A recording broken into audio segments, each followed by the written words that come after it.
aí, galera do canal Oi Oi Oi, o tema de hoje é briga de pai e filho.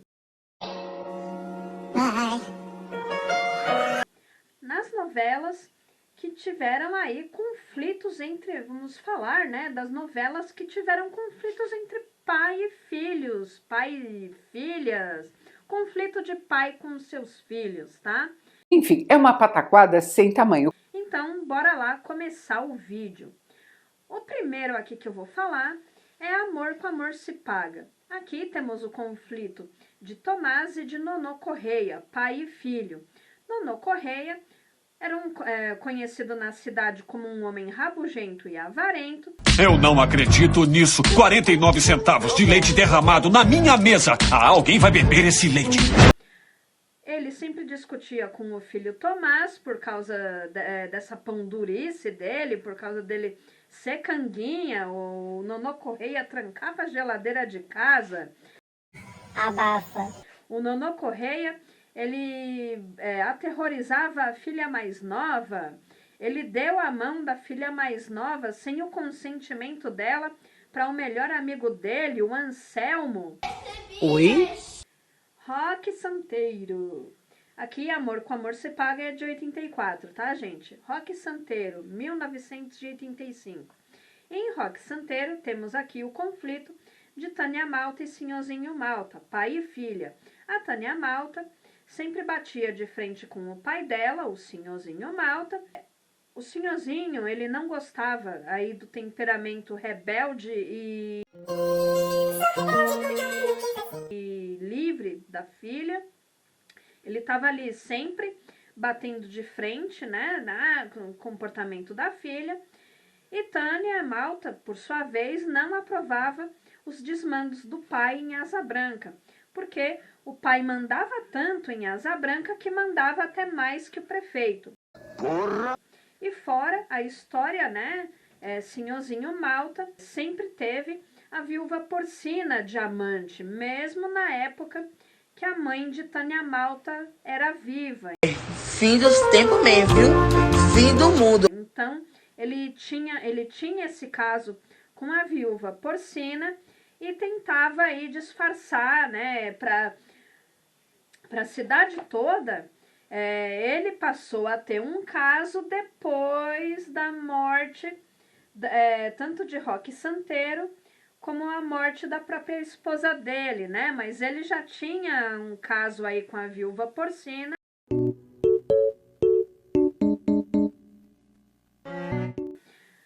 E inventou também que a viúva porcina teve um breve namoro aí com o Roque Santeiro.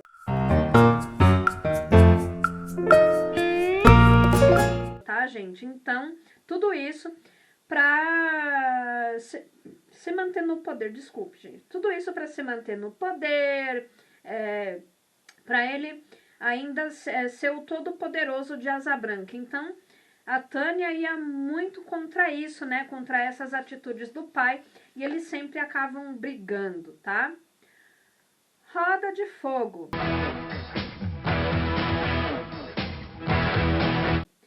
Roda de Fogo, nós temos aí o conflito de Renato e de Pedro Vilar, pai e filho.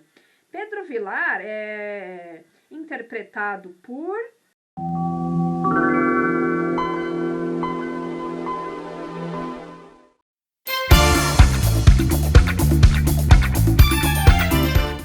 Pedro Vilar, ele era filho do primeiro relacionamento aí de Renato Vilar, o Pedro.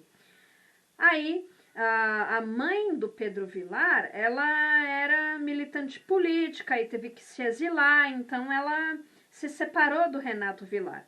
Aí nisso, Renato Vilar, ele se tornou, não sei se ele já era ou ele se tornou aí anos depois, um grande empresário, um grande e inescrupuloso empresário. Ele e o Pedro Vilar, eles estavam sempre batendo de frente. O que eu lembro, assim, da novela, eu assisti quando eu era pequena, essa novela, que o Pedro Vilar, ele sempre tentava ir falar com esse pai dele, aí o Renato Vilar, ele usava um taco de golfe, e sempre tomava chá de cadeira, que o Renato Vilar deixava o filho esperando horas, assim, para poder falar com ele. Aí, numa das vezes que o Pedro Vilar foi tentar falar com o pai, ele se encheu e quebrou a mesa do pai com um taco de golfe. A outra novela que teve também conflito de pai e filho, aqui no caso Sassaricando, mas aqui foi conflito de pai e filha.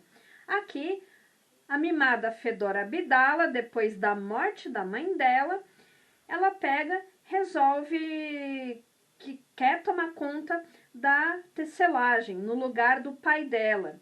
Então ela faz de um tudo para tirar o pai dela da presidência da tecelagem, inclusive alegar a insanidade do pai.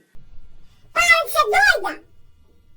Ela pega a testa, não, meu pai não tem insanidade mental para ter o controle dessas empresas, então ela faz de um tudo para que o pai saia da presidência das tecelagens Abdala.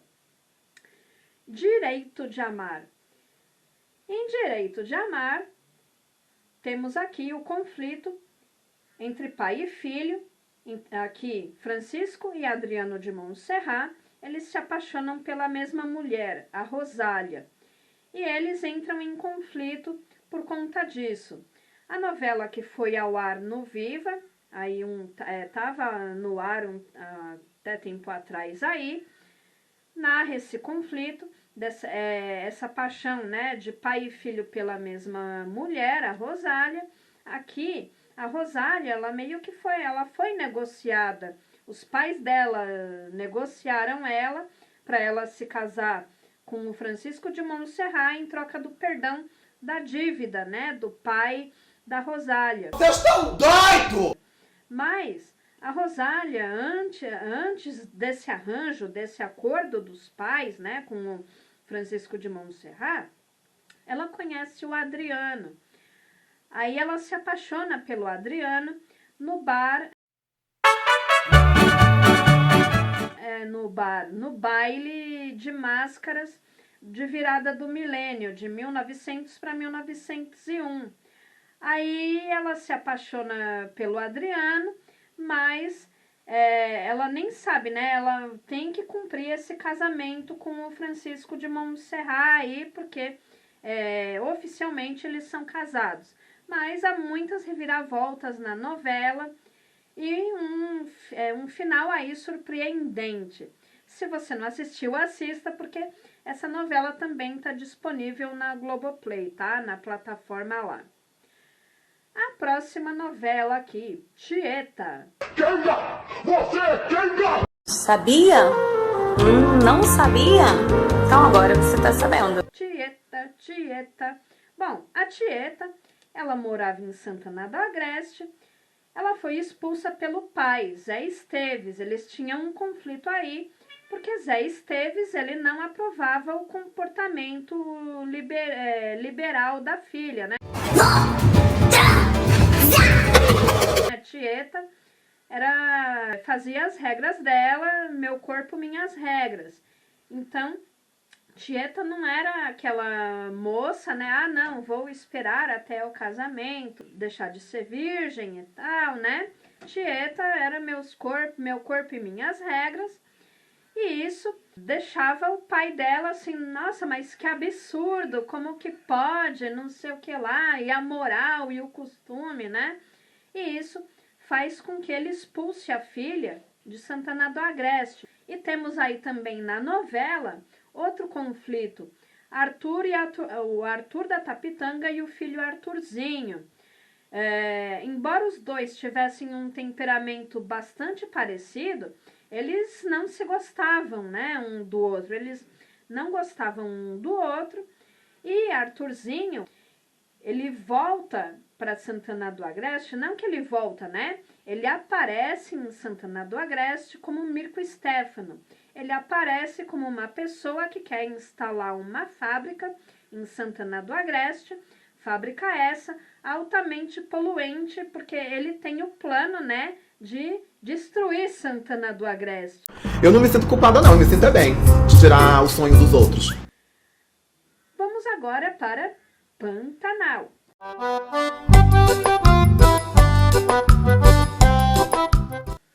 Em Pantanal, nós temos aqui um conflito entre Zé Leôncio e o filho Juventino. No início da trama, ainda na primeira fase da trama, o Zé Leôncio tem um relacionamento com a Madeleine. Esse relacionamento não dá certo, porque Madeleine é garota Zona Sul, ela não quer se enfiar no meio do mato lá, fazenda, ser mulher de fazendeiro. Então, ela dá o pé do Pantanal com um filho, né, o recém-nascido Juventino. Então, Juventino, ele é criado todo num contexto Zona Sul, criado com o dinheiro do pai, diga-se de passagem, né, que o Zé Leôncio sempre dá lá um dinheiro para a criação do filho, mas Juventino, ele é criado como um garoto Zona Sul. Aí, a um dado momento, ele volta lá para o Pantanal, que ele quer ter contato com esse pai, ele quer conhecer esse pai, mas José Leôncio esperava um filho, assim, mais, como podemos dizer, um filho que soubesse laçar o boi ali,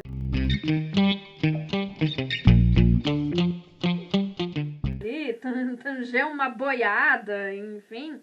Mas ele não leva em conta que Juventino é um garoto Zona Sul, né? Ele é um garoto que pula de asa delta da Pedra da Gávea, enfim, frequenta a praia. Ele não tem nada a ver com esse perfil de fazenda. Aí dá-se aí um certo conflito entre Zé Leôncio e o filho Juventino, porque são realidades diferentes aí. Só que aí, no decorrer da trama, Juventino acaba tomando gosto aí pelas fazendas do pai, passa a correr as fazendas do pai, enfim. E aqui, Renascer, né, que também é do Benedito Rui Barbosa. Aqui o conflito se dá entre José Inocêncio e o filho João Pedro. José Inocêncio culpa o filho João Pedro pela morte de seu grande amor, Maria Santa. Então, ele passa assim, nossa, né, não quer ver um menino na frente. Tanto que ele pega, assim, ele fala para os compadres dele, né, a Morena e o Deocleciano, fala assim, pô, leva esse moleque daqui, eu não quero ver esse moleque. Assim, o João Pedro, ele passa a ser mais criado com o Deocleciano e com a Morena do que com o José Leôncio. José Leôncio, né, ele dá um pouco mais de atenção para os outros filhos dele, Zé Augusto, Zé Venâncio e José Bento. Dá um pouco mais de importância para esses outros filhos, ele deixa, né, João Pedro de escanteio. Aí, quando João Pedro já se torna aí um rapaz, né, um rapaz adulto, acontece que os dois se apaixonam pela mesma mulher, Mariana. Mariana, neta de Belarmino, antigo desafeto de José Inocêncio aí. Temos aí, né, essa trama aí dos dois interessados pela mesma pessoa, né, a Mariana. Anos Rebeldes. Aqui na minissérie Anos Rebeldes, temos a jovem rica Heloísa. Ela entra em conflito com o pai dela, o banqueiro Fábio, né? Na trama, o Fábio, ele é um homem muito rico, ele ajuda a financiar o golpe militar no Brasil nos anos 60. Aí, em um determinado momento da trama, a Heloísa, filha dele, se volta contra o pai e vai para a luta armada. Ela vai contra tudo que o pai representa ali, né, do capitalismo, essas coisas. Então, ela pega e entra para a luta armada e acaba morrendo no decorrer aí da minissérie, né, a Heloísa. Coração de Estudante.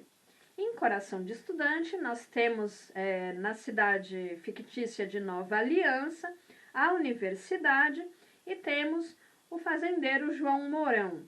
Aqui, João Mourão, ele trava uma briga com Clara. E para destruir o sonho dela, eu quero o meu primeiro, meu amor. Bicha, a senhora é destruidora mesmo. Advogada e professora de Direito da Universidade em Nova Aliança, porque o João Mourão ele quer construir uma hidrelétrica no terreno que faz divisa com a universidade. E esse é um terreno que ele é protegido, né? É um terreno que tem proteção ambiental, mas mesmo assim ele quer construir uma hidrelétrica lá, nos limites onde fica a universidade. Aí Clara acaba comprando uma briga com ele, e não só a Clara, mas também o Edu, o genro de João Mourão, né? Que o Edu namora a filha do João Mourão, a Melinha.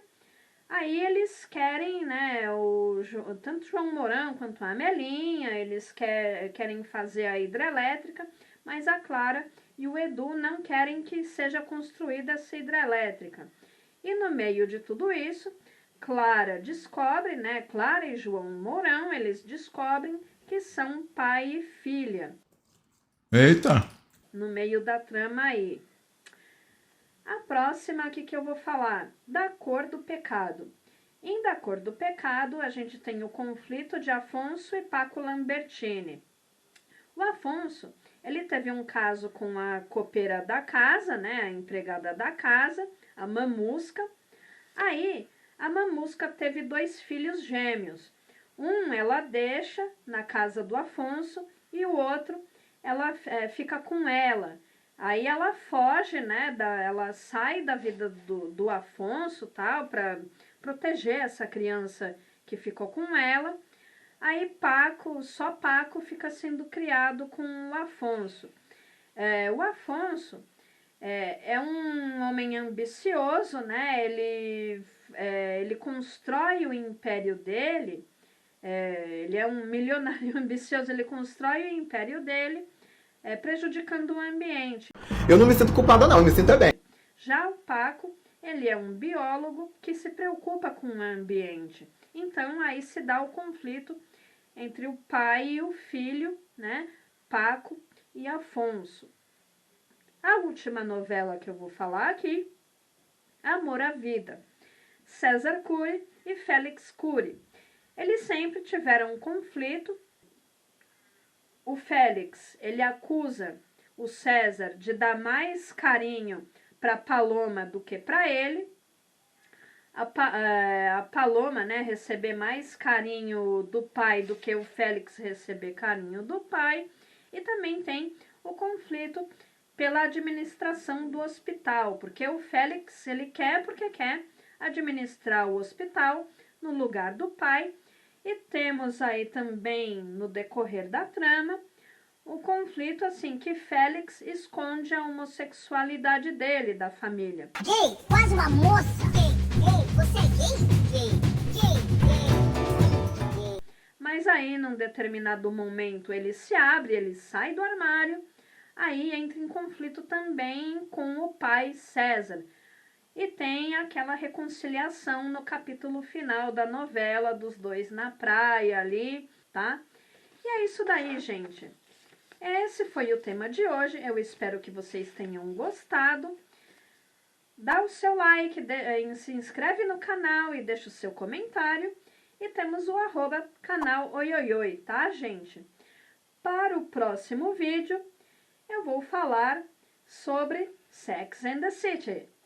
Vou fazer aí uma homenagem ao seriado Sex and the City, que marcou muitas de nós aí no início, né, no fim dos anos 90 e início dos anos no fim dos anos 90 e início dos anos 2000, que passou o seriado. Então eu vou falar sobre Sex and the City, tá bom, gente? E é isso daí. Um beijo pra vocês. Fui. Bye.